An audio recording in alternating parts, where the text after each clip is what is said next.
ladies and gentlemen, to this, the 2021 Taiwan Studies Lecture from the Australian National University Taiwan Studies Program.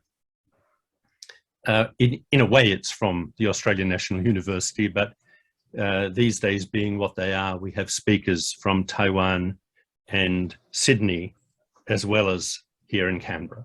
So, as is our practice, and as is particularly important on this occasion and appropriate, I would like to acknowledge that we here in Canberra are meeting on the traditional country of the Ngunnawal peoples. Professor Howard in Sydney is on the land of the Wallamatagal clan of the Darug Nation. And of course, our speaker, Yayut Yi-shiuan Chen, is on the land of the Taiwanese Indigenous people. So we collectively pay respect to the elders of those peoples, past and present. We recognize and respect their cultural heritage, their beliefs and their relationship with the land. And I would also like, in particular, to extend respect to all Aboriginal and Torres Strait Islander people here today, and also to all other Indigenous peoples who happen to be watching or listening to this lecture, especially the Aboriginal peoples of Taiwan. While in the mode of acknowledgement, I would like to also acknowledge that our Taiwan Studies program is supported by the Ministry of Education of the Republic of China, Taiwan, and is of course done under the auspices of the ANU Taiwan Studies program. Our lecturer tonight, we're very, very lucky to have Dr. Yayut Yi-shiuan Chen lecturing tonight. Yayut is an assistant professor in the Master's Program of Land Policy and Environmental Planning for Indigenous Peoples at National Tsinghua University in Taiwan. She's, however, not just an expert on Taiwanese Indigenous peoples and land, but she's also very familiar with the Australian situation, having obtained her doctorate in cultural geography at Macquarie University in Sydney. She's been working in particular with the Taial people, an Indigenous group in northern Taiwan, since 2009. Her work primarily concerns Indigenous peoples' land rights, customary law, environmental governance, and cultural heritage preservation. Tonight's program, we're going to start, of course, with Yayut's lecture, but then we will, we're very, very pleased that Professor Richie Howard of Macquarie University is going to give a response to Yayut's lecture, drawing some parallels or contrasts with the Australian Indigenous experience. I'll introduce Professor Howard a little later. And then we also have, we're lucky and blessed to have one of our friends and colleagues from the ANU, Sulidao Lusasat, known to us all as Suli, who is a Taiwan man, an Indigenous Taiwanese man, and a PhD candidate here at the ANU to deliver a vote of thanks. So, having made such introductions and acknowledgements, I'd very much like to ask Dr. Yi-shiuan Yayut Chen to deliver her lecture tonight. Please, Yayut. Thank you so much, Benjamin, for introducing me. And thank you for having me. It's such an honor to be able to share my research in such special occasion. So before I started, I just want to ask, can everyone hear me clearly? I think that's fine, Yayut, yes. Okay. So the topic I'm going to share is rivers, mountains, and peoples, Indigenous Taiwan people's land rights and development in Taiwan. So I made some slight revision on my topic, but the contents remains the same. wait, I see my, okay, so now it's moving.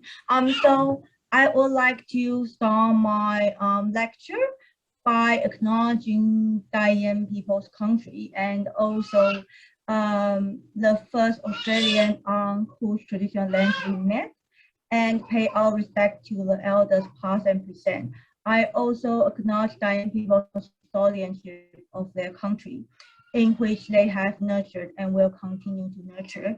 And at the last, I thank all the Taiwan informants who share their knowledge with me. It is of their generosity and hospitality my research can be possible. So here's my lecture outline, and I will just quickly skip out.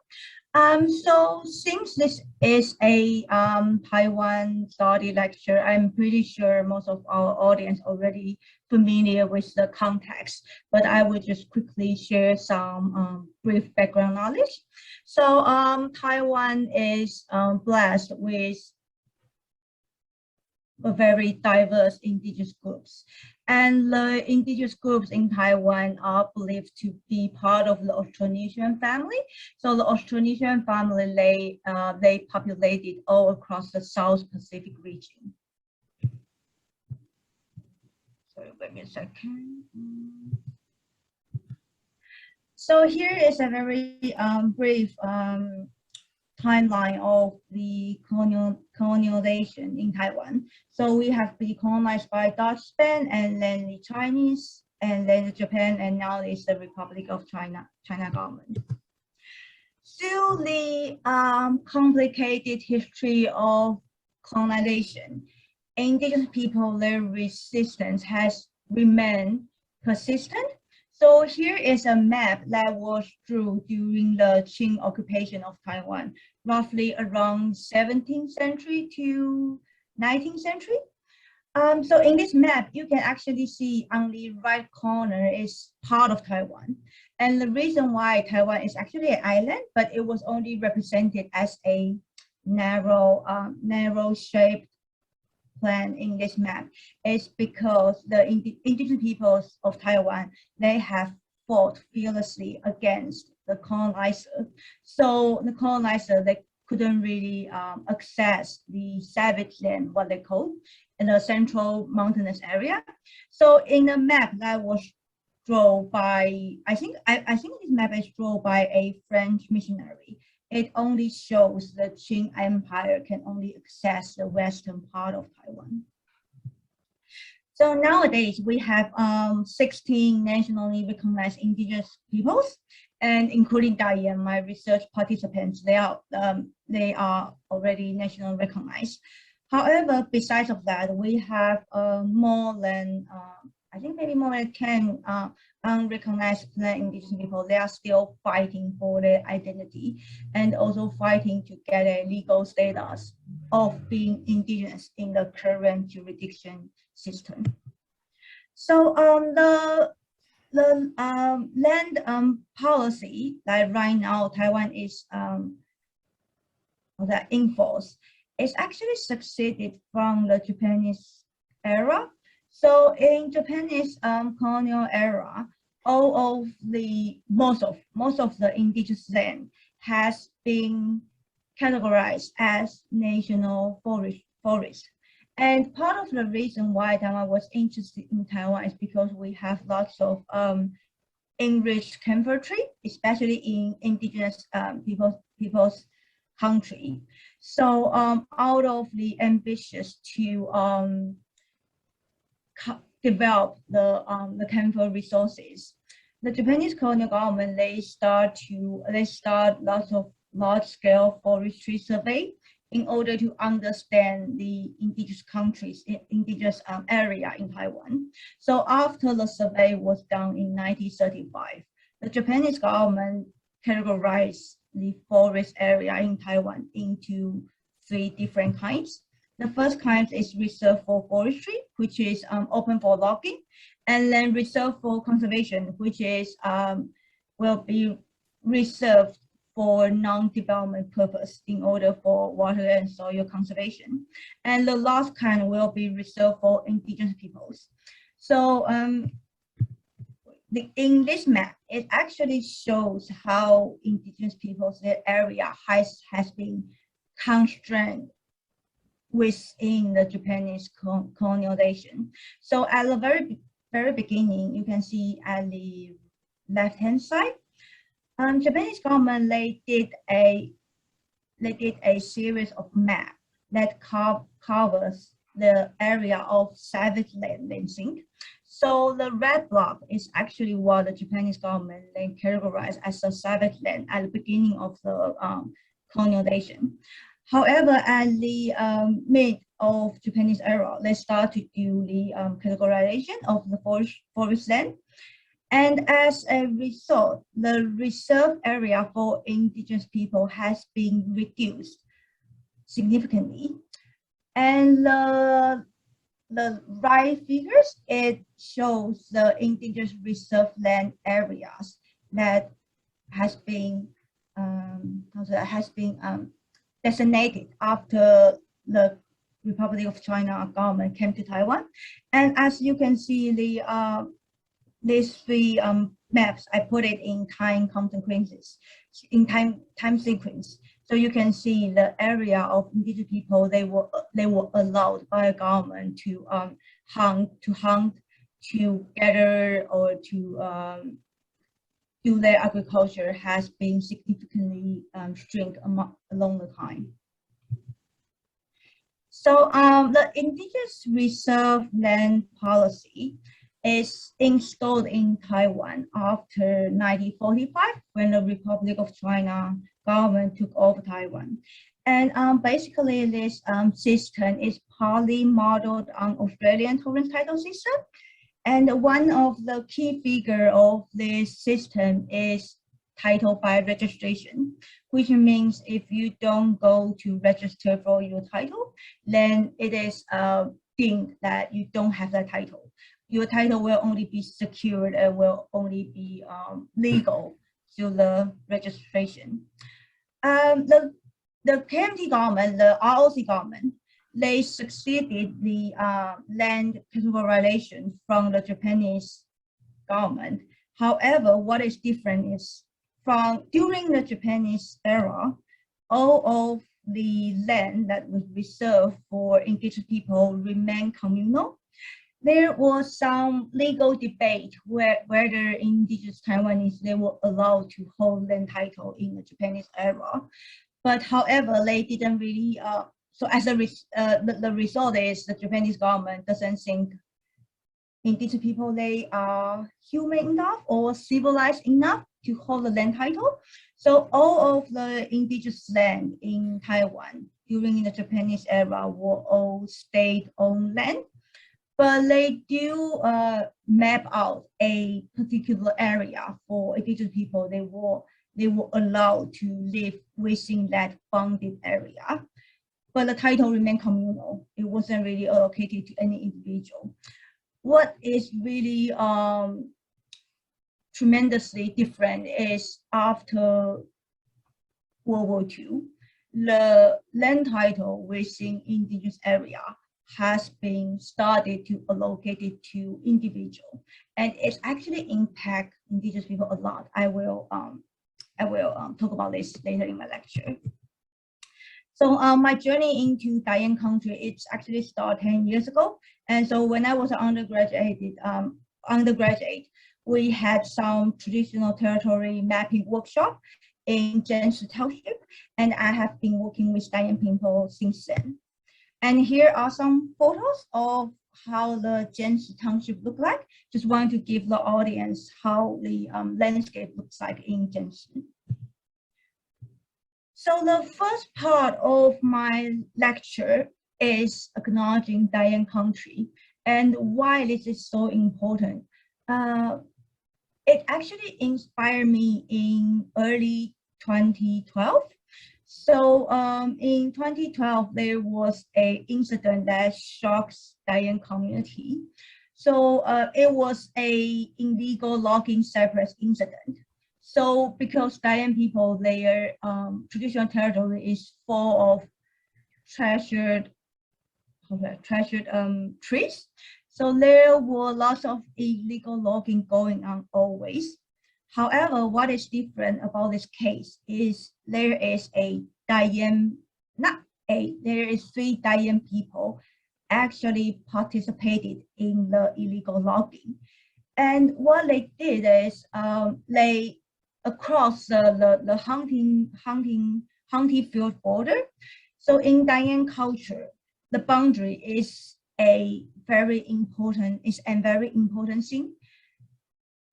At the past time, if you cross the border between 2 communities, if you cross your borders and to other people's border for hunting, it's actually a reason for war. So it's a very serious, people taking that very seriously.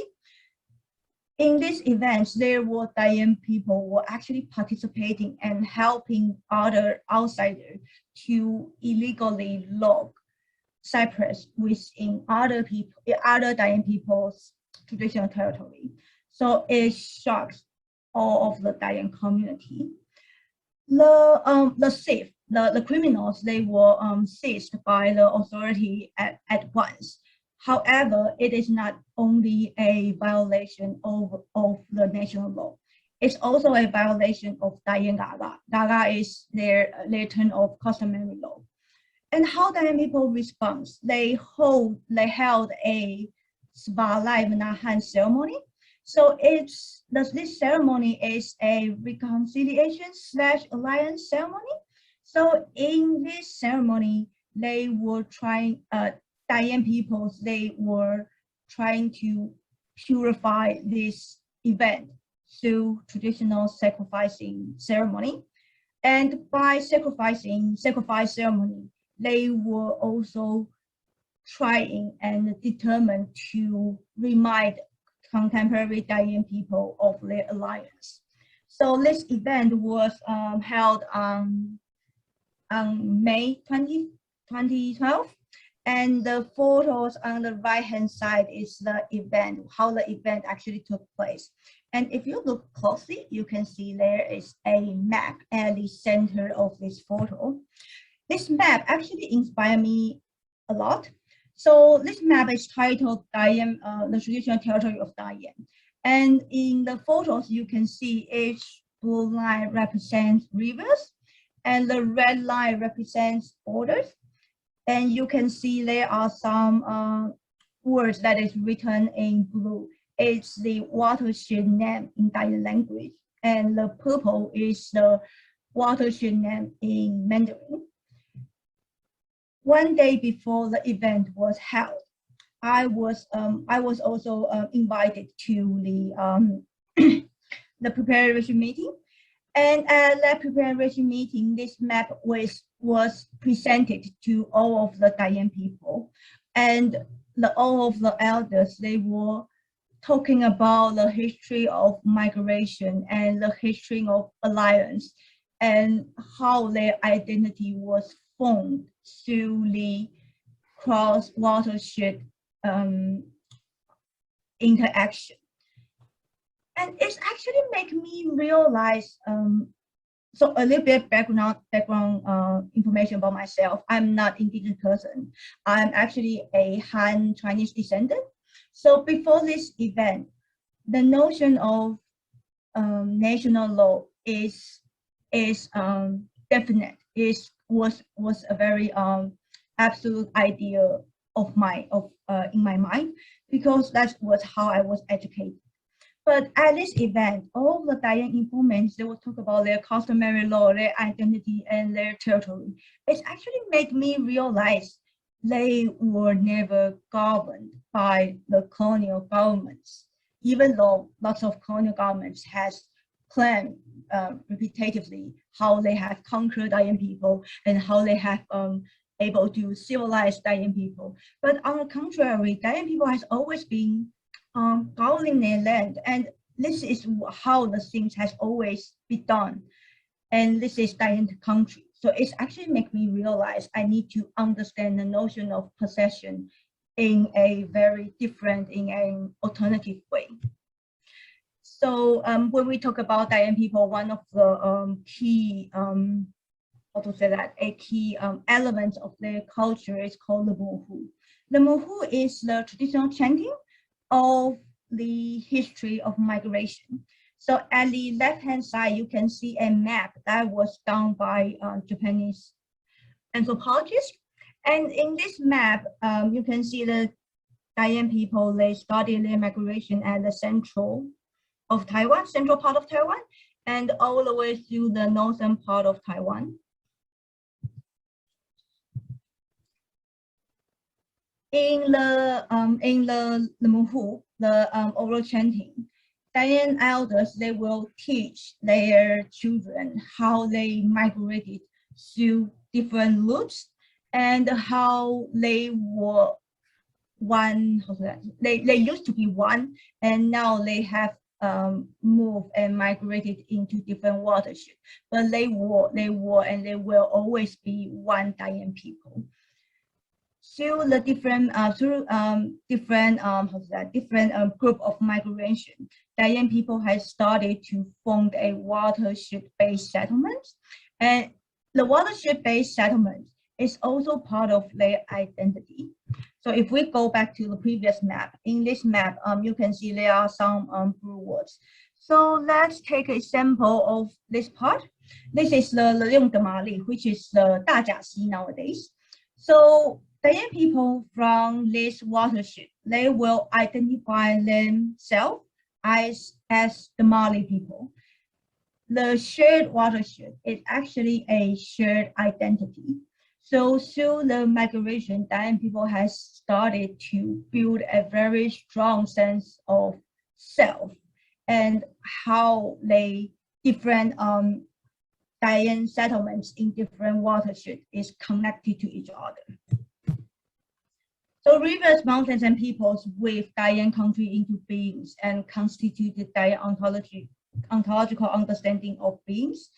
River represents people's understanding as well as the connections. In Taiwan language, there is a term that is called Galu, which literally means relatives along the river. So acknowledging Taiwan country, it offers a alternative, a reframing of possession. So the next part will be governing common property in a modern human context. As we already saw, river is not a passive, it's not a non-human resources. It's actually an active agency. And through rivers, Taiwan people, they shape their identity and it also shape their resource governance regime. So here is two photos I took during my field work. In Taiwan settlements, even till nowadays, although the government, they are supposed to provide their citizens with functioned water pipeline system. However, in Taiwan areas, most of the pipeline system is still managed by Taiwan community itself. So the maintenance of the pipeline, it requires a lot of work because sometimes when typhoon comes and then the pipeline might just be broken. So it requires time-to-time maintenance. And when I looked deep into how the pipeline was connected and how distributed, I actually realized it's not about governing the resources. It's not about governing the common property. It's actually about governing the social relations. Through the shared pipeline system, people have specific responsibility that how they are accountable to the pipeline system as well as the broader community setting. Oh, so the pipeline at the right figure, the two different pipelines goes into two different households and they were relatives. So they will negotiate how they are going to manage the maintenance of the pipeline. And on the left-hand side, it's not very clearly showed in this photo, but it's actually a five-story deep valley. So every time they want to go to the water source and maintain their pipeline, they all need to go all the way down to the valley and then all the way up to the other part of the mountain. So it's a very risky job, and it's also a very intense work. In Diane Gaga, in their customary law, there is a very clear understanding of the water interest. So the people who found the water source can claim he or she owns the water source. But when I say own, it's not the it's not the exclusive ownership. It means the ownership is recognized. It's recognized among the social groups. So the people who own or manage the water source is called Jimbugin Gasha, and he or she will share the water and will share the water with their Kutuhnikan.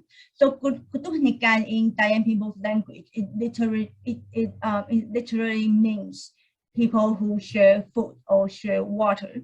So it's a basic unit of their social structure. What happens if there is an outsider or a foreigner came to the community, regardless whether he or she is Dayan or not, wants to join the Kutuhnikan?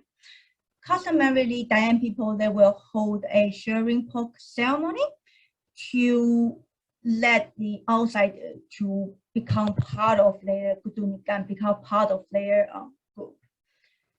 Occasionally, they will also need to pay the maintenance fee, because our government, even though they are responsible to provide pipeline system for their citizens, but they didn't for Dayan people especially. So from time to time, some of the local townships, they will give some subsidy of the consumables, like maybe pipelines or steel wells. But normally, those consumables are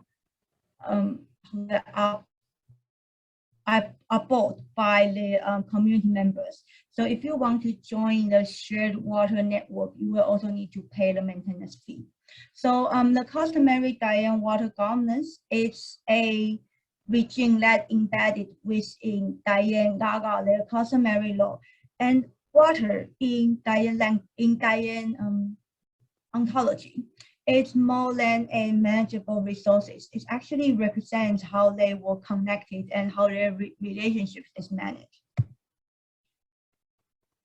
The next part is Dayan people, their ontological understanding of possession. And in this part, I will be mainly talk about Dayan people, their understanding of land interest.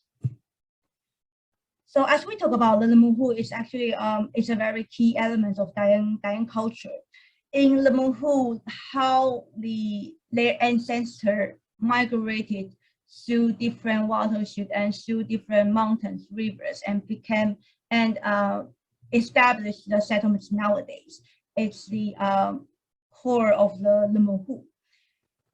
Through the Lemuhu, we can see that in Dayan ontology, to build land interest, it's actually required a very long duration and circular pattern for Dayan people to build their interest.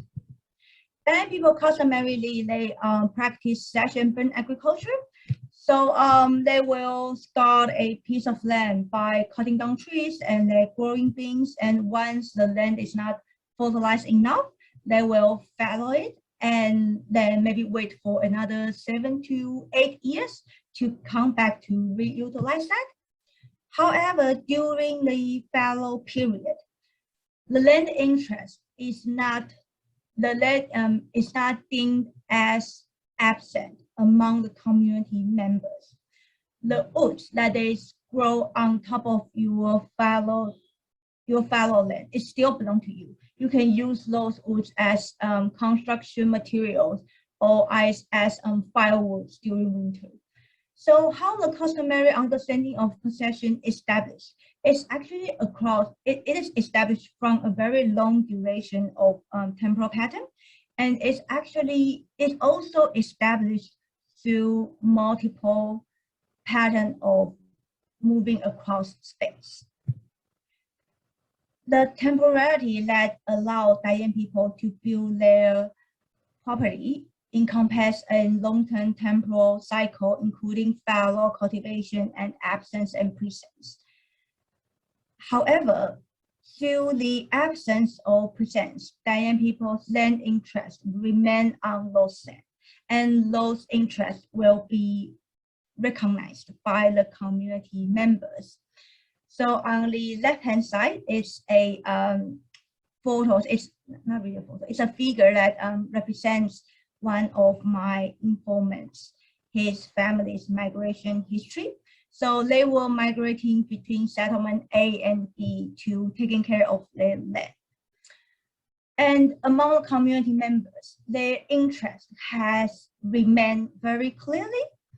However, when the ROC government, they implemented the Indigenous reserve land policy, their land interest was deemed not exist on their fallow land because the ROC government say there is no evidence of cultivation, which is very weird because how you're going to define cultivation is actually a very cultural thing. But they couldn't succeed, they couldn't secure their land title in this case. So then people, their proprietary interest also encompass a mobility whereby people move fluidly between places where their land interest remain. So what will happen when the colonial intervention take place?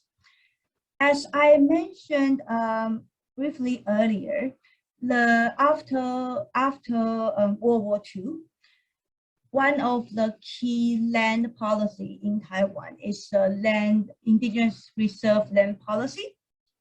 So the ROC government came to Taiwan in 1945. However, until 1966, the land title haven't been allocated into individual. So between this approximately 20 years, the ROC government, they did some survey, and they were also not really sure whether they want to allocate the individual land title, because the ideal back then was Indigenous people, they will be civilized enough one day, so they don't really they won't need reserve land. However, with amendments of the regulation, our government start to allocate individual title into Indigenous individuals from 1966. And we also have a regulation that the title holders of Indigenous reserve land can only be Indigenous people. Transferring title to non-Indigenous people is strictly forbidden. However, there are lots of Taiwanese academia criticize about this system. This system, there are three main points of the criticism. The first point is it's a state-sanctioned land allocation. So as I said earlier, the Indigenous reserve land policy was succeeded from the Japanese policy, and all of the Indigenous people's land were categorized as a national land backland. So it's not a policy that aims to recognize and respect Indigenous people's land title. On the contrary, it's actually a following of the previous colonial policy. So before the individual title allocation, all of the land was still categorized as state-owned, which caused lots of problems. I won't be able to tackle that in today's lecture, but it's actually very problematic.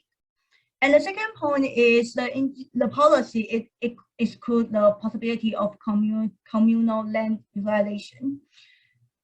Before, in Indigenous people, most of Indigenous people's cultures, they have communal title over lands. They also have individual title of lands within their customary law.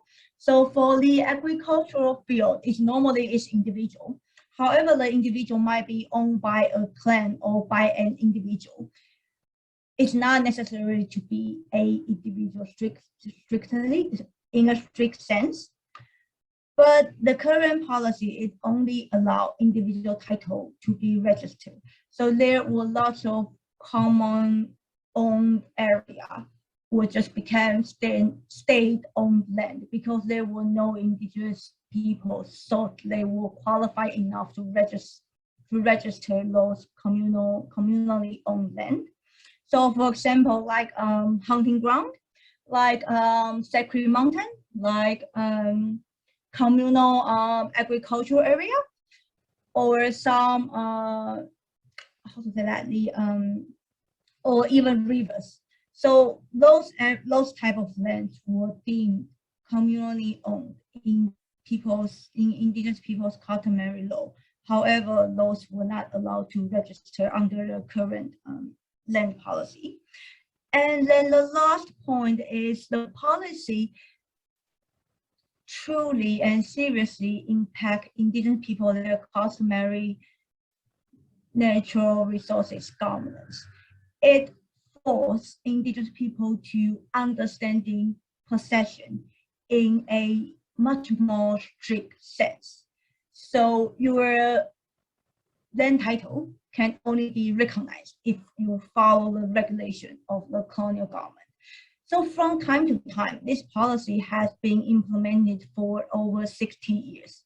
From time to time, you can actually start to see this policy has started to impact how indigenous people, their perception of their possession or of their land. In some cases, land were not deemed as part of identity among the younger generation of indigenous peoples, but not in all of the cases. I need to make this clear. So because since I work with Taiwan people and migration is such an important part of their culture, through my fieldwork, I collect two cases. Their ancestral land was took over by the state. So as we mentioned earlier, Taiwan people, their understanding of possession encompasses mobility and multiplicity. So when Taiwan people, they were moving between places to taking care of their lands, sometimes they will lose the land title on their fellow land. And sometimes when they migrated from one settlement to the other settlements, the land interest of their ancestral, of their old settlements remain very clear. So if there were a old settlement nearby Taiwan community, Taiwan people, they will know this is belong to other people. This is other people's ancestral land. They won't how to that overstep those boundaries, and they also won't utilize other people's ancestral land without permission. But in the most of the case, those ancestral land will just took over by the state and became the national forest. So this kind of colonial trauma of dispossession, it really disciplined Taiwan people, their occupation of time and space. They were forced to understanding land and their relations to land in a very different way, in a colonizer-centric way. Oh, sorry, I actually speak Polish. So here is a photo that one of my informants took for me. So in the photo, these are two identical photos.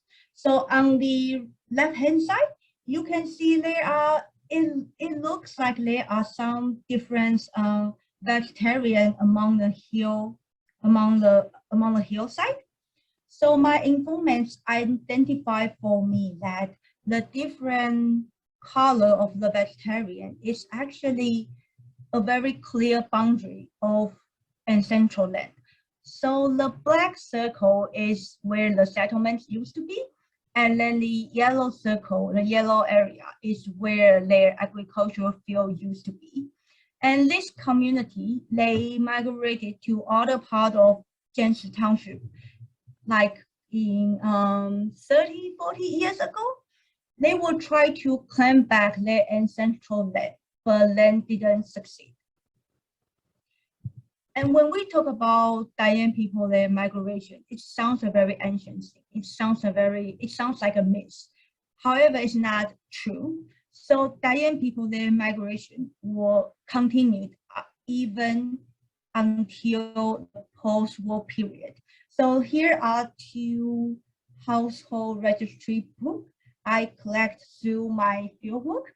So in the archive, you can see Taiwan people's migration was recorded through the national system. So it is very clear that Taiwan people migration is a very important part of Taiwan life, even until 50 years ago. But their migration was forbidden and was forced to stop. And once they stopped migration, the way they're taking care of their land was also altered. As a result, they couldn't claim their ancestral land back. So in around 1989, there were three actually indigenous social movement that is called Return Our Land Parade. So in this march, indigenous people across Taiwan, they went to street and protest our government and asking our government to require their land, since most of their ancestral land has now become state-owned forest. So from 1989, our government started a policy that you can apply to designated the state-owned land as indigenous reserve land, which sounds like a very nice gesture, nice policy, right? However, it's not really that nice in the reality. So the application criteria is that you need to utilize a certain piece of land continuously from 1988 February, the 1st of February 1988. So you need to use that or occupy that piece of land from this period up until now, which is almost impossible because there were lots of conflicts between the Forest Bureau and the indigenous people back to, let's say maybe 60s or 70s. So lots of Taiwan people, their occupation of their ancestral land was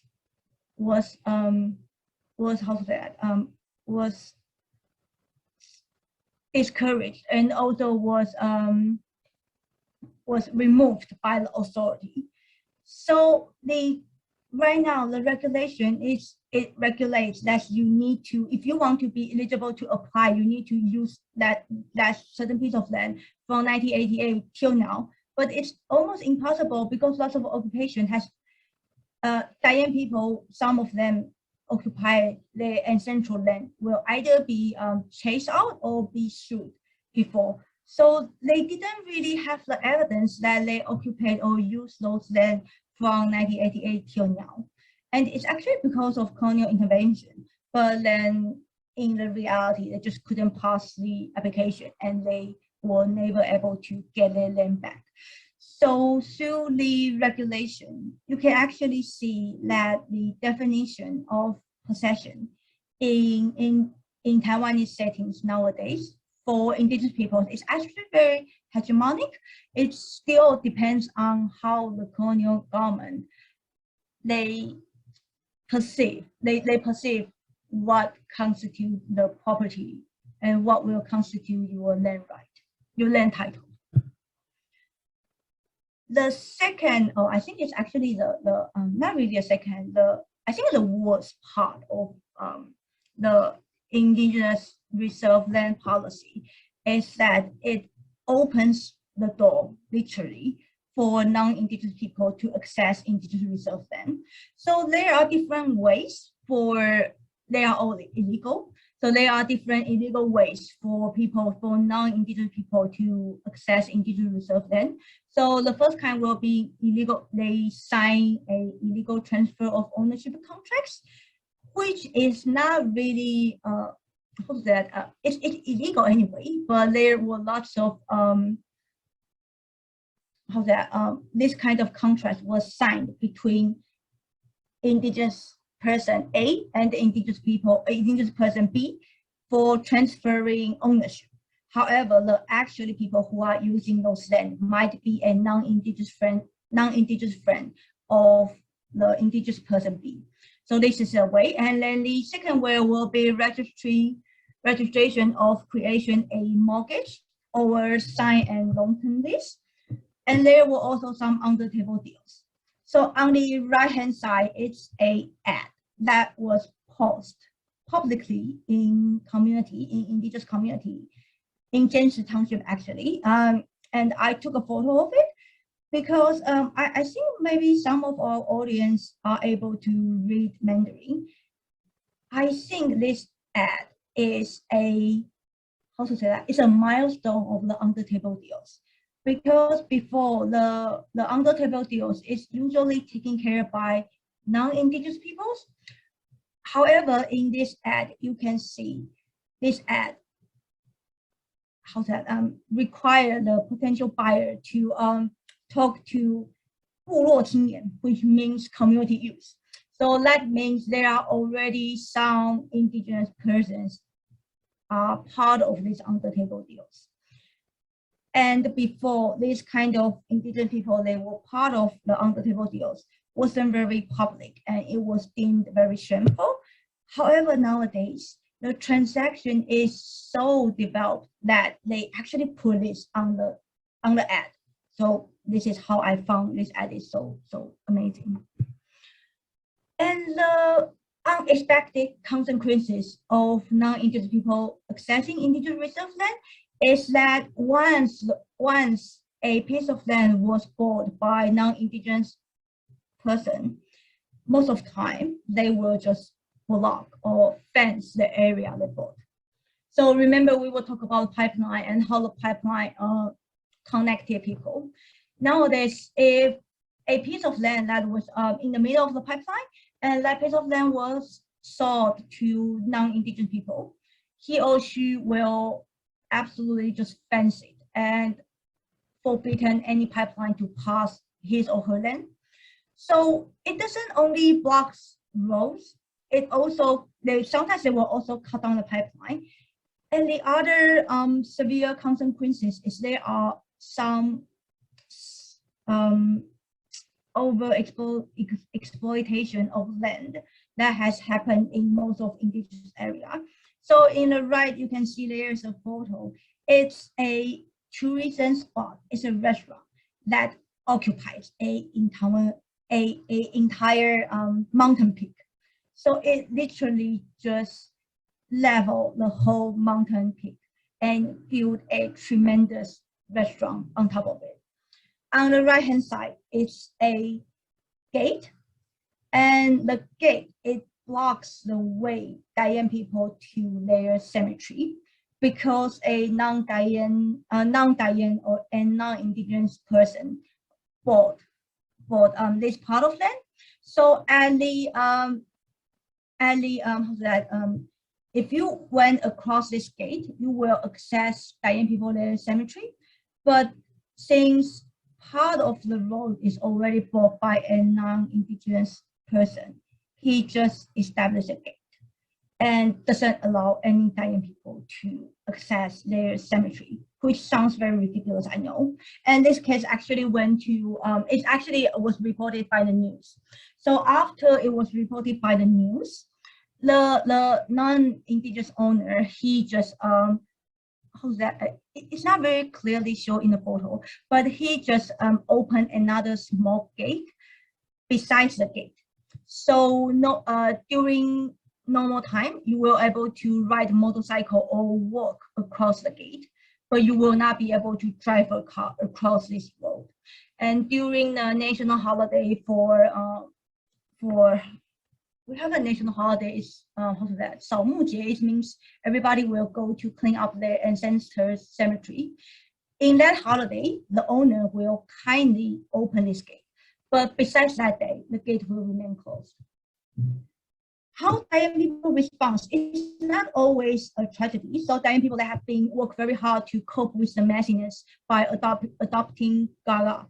So we will mention that through the shared pipeline system, Taiwan people sometimes they also welcome non-Indigenous people to join their network by exercising customary ceremony.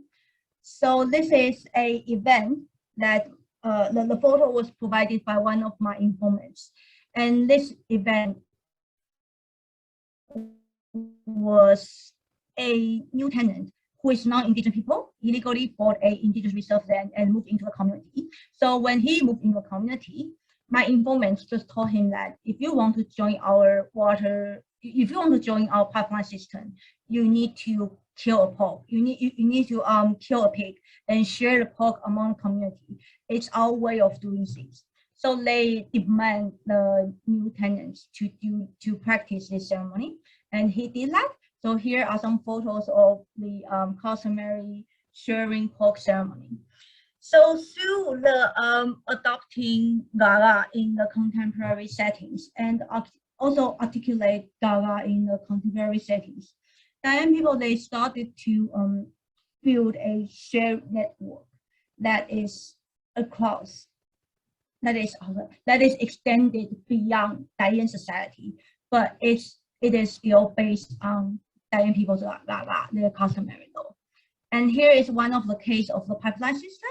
So you can see some photos. Those photos are, some of them are the individual water tank, some of them are the communal one, and some of the pipeline is individual owned, some of them is communal. So through the share of communal and private water tank and pipeline, people started to form a network of shared responsibility.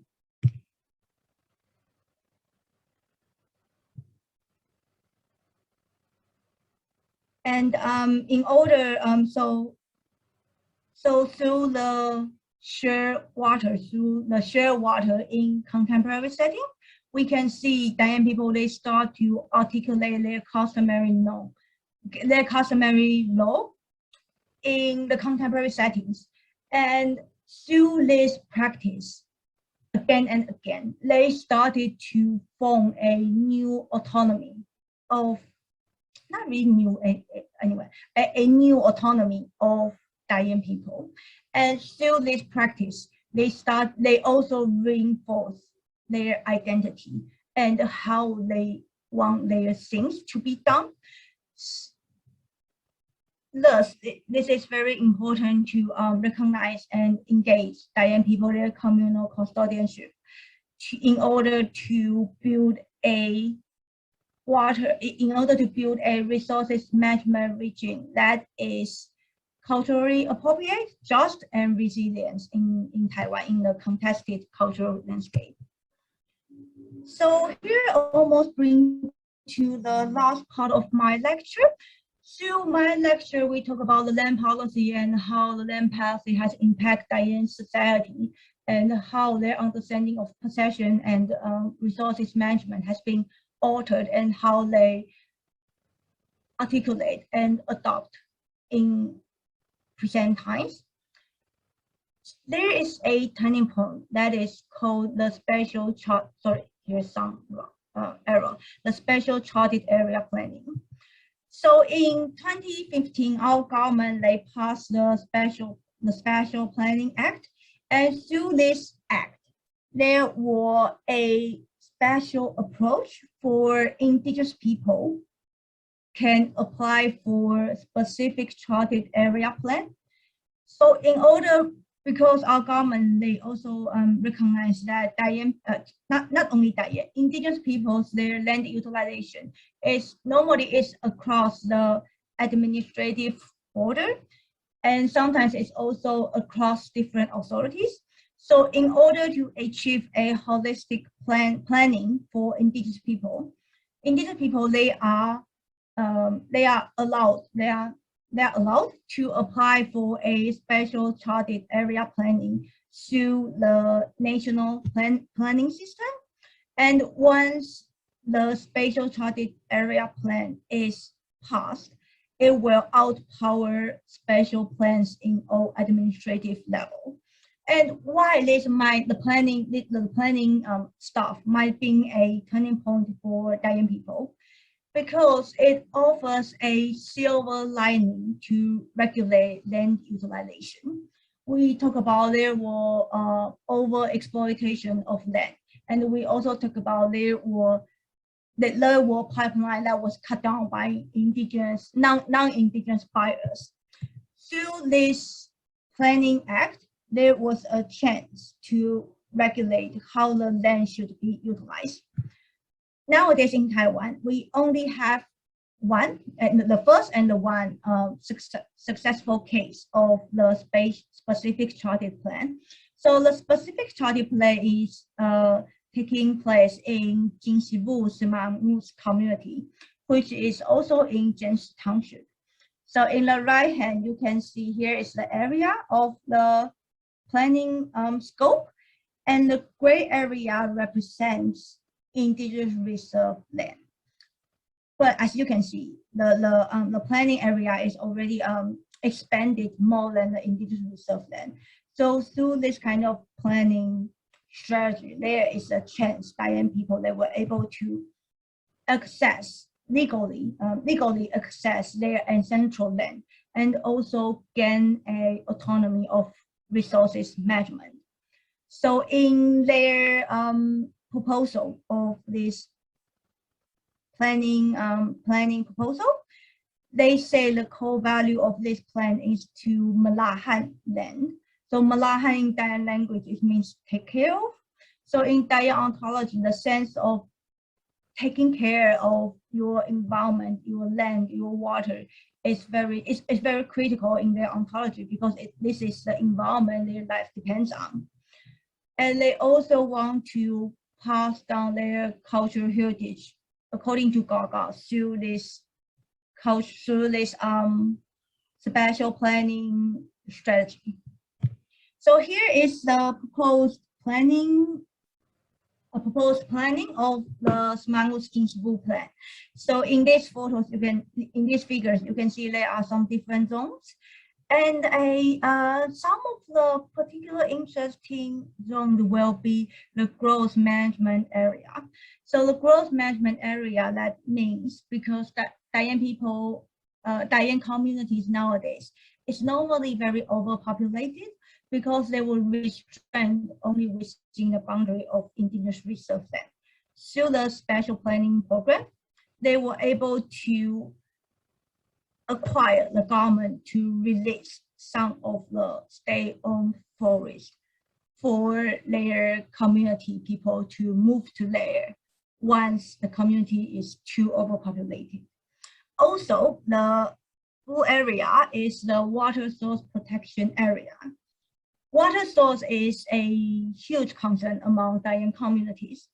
One of the reasons Jingxibu, Taiwan people in Jingxibu community, they especially map out this area, is because they are afraid once the land with this area was sold to non-indigenous people, their accessibility to water resources might be affected. So they put out this area and regulated any development, any construction within the area is forbidden according to the spatial planning. So in this way, there will be no point for non-indigenous people to purchase those land, because those land is not open for any kind of development. And the orange area is the disaster management area. Those area was deemed dangerous in Taiwan people's their ecological knowledge. So those areas will not be having any development as well. The yellow area is the residential and farming area. And the green area is the natural ecological development area, which means they will monitor the ecosystem within this area. And this area will also serve as hunting ground for Taiwan people. So here brings to my conclusion. So my lecture, I started my lecture with acknowledging Diane country because it truly shapes how I see the notion of possession in every sense. So nowadays in Taiwan, the land policy is actually quite hostile against Diane people, and you can see a narrative of exclusion from the settler-centric discourse. However, you can see Diane people, their governance, their sovereignty has remained persistent and resistant through different various colonial intervention. It is only by inclusion and acknowledgement of Diane country that we will be able to build a more justice future in Taiwan. So here ends my presentation, and if you have any inquiry, it's more than welcome. So thank you. Thank you so much, Yayut. That was truly fascinating. It's wonderful to hear from someone with such deep and intimate knowledge of a particular and very, very important case. I think that what you've been talking about also has relevance and parallels across many other Indigenous communities in settler societies. So thank you so much. Can I just ask that, or tell people that we will be having a Q&A session after Professor Howitt's response. So if you'd like to be thinking of questions, now is your opportunity. If you have questions, the way we'll deal with them is by you writing them in the Q&A section, which you can find on the bottom of the Zoom screen.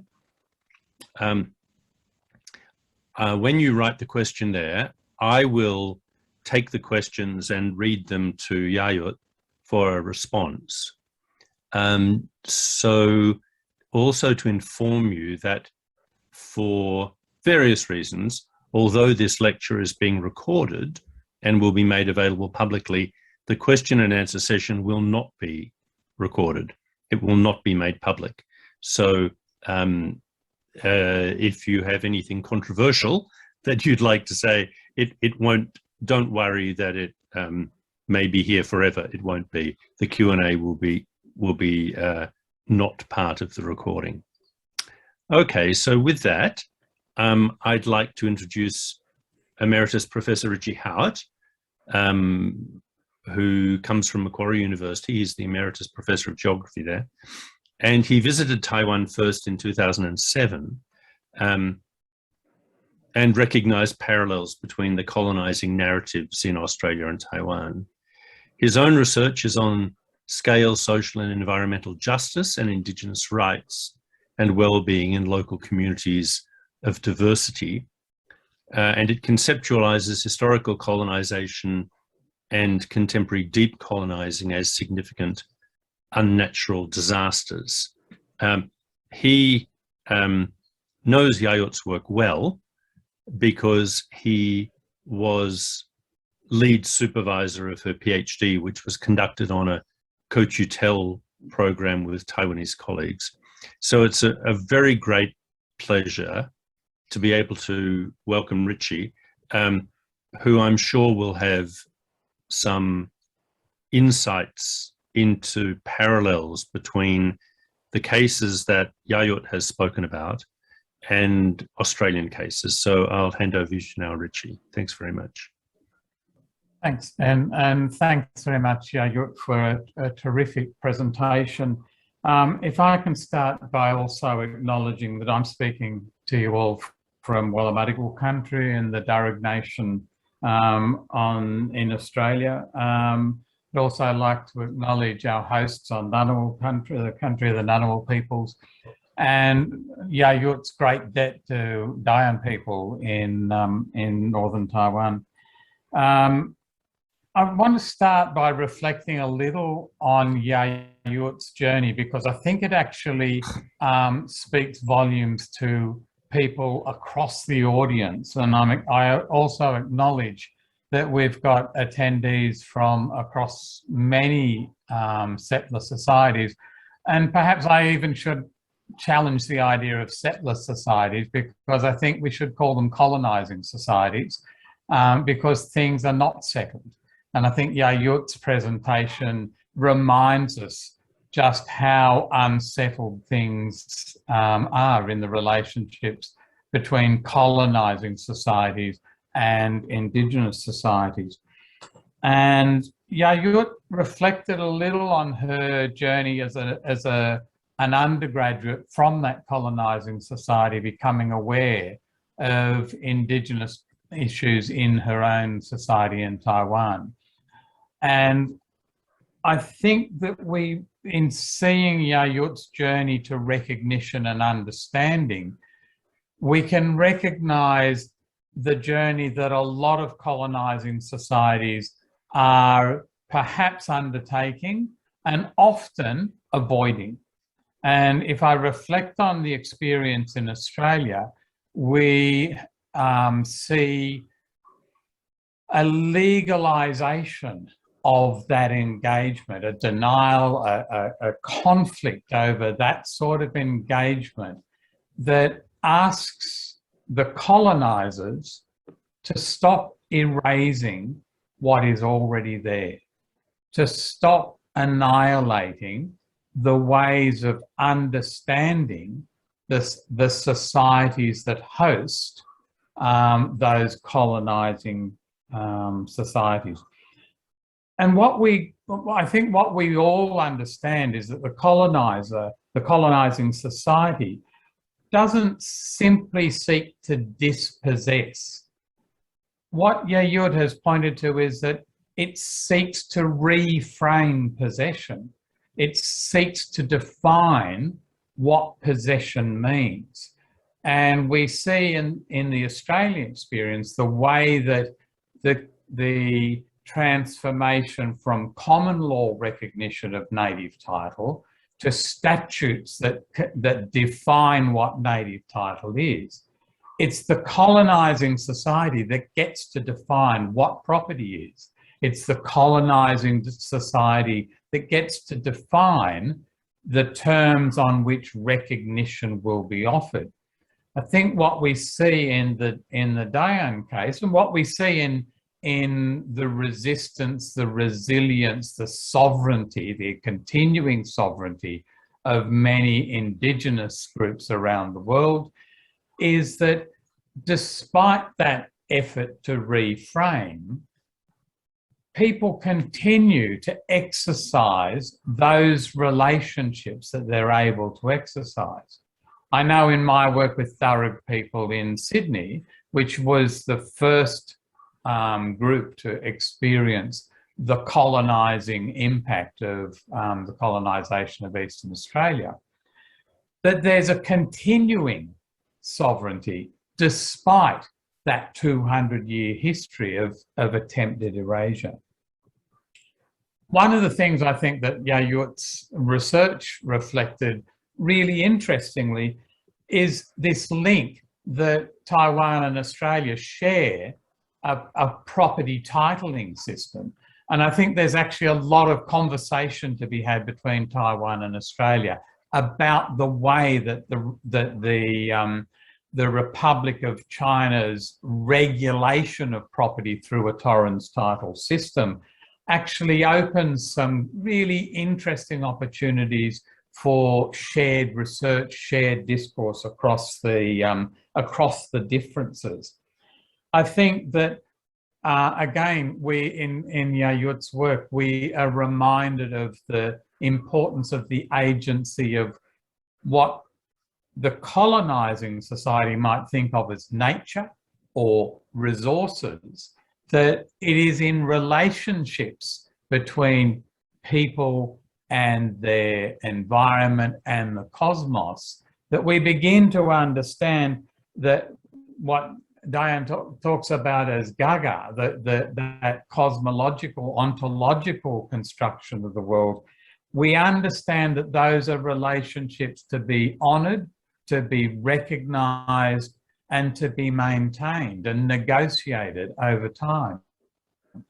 And yet what the colonizer constantly seeks to do is to erase those relationships and to erase the capacity to manage, to respond to those relationships. So we see the rivers guiding people's migration. We see the water managing how people need to relate to each other. And I think if we reflect on that last little snippet about the sharing pork ceremony, what we see in that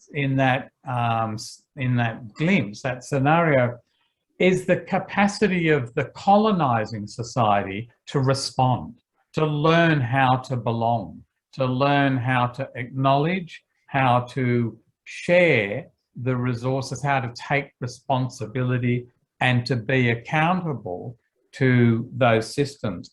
So I think what we can see, and I'm sure that we can see some questions already emerging in the Q&A, I think what we can see in the scope of Yayut's presentation is that there are differences, there are particularities in the colonization. Colonization isn't a ubiquitous experience. It's a very specific and local experience, and that the claims of the colonizer to have possessed are always contestable.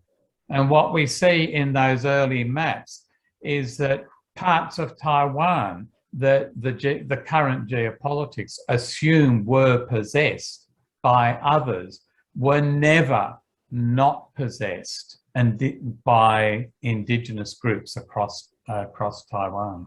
So there is a really interesting and rich foundation for discussion, both of the specifics of the cases that Yayut's talked about and the parallels into experience across colonizing societies. I'll leave my comments there and thank you all very much for the opportunity, Yayut, to hear this terrific work. Thank you.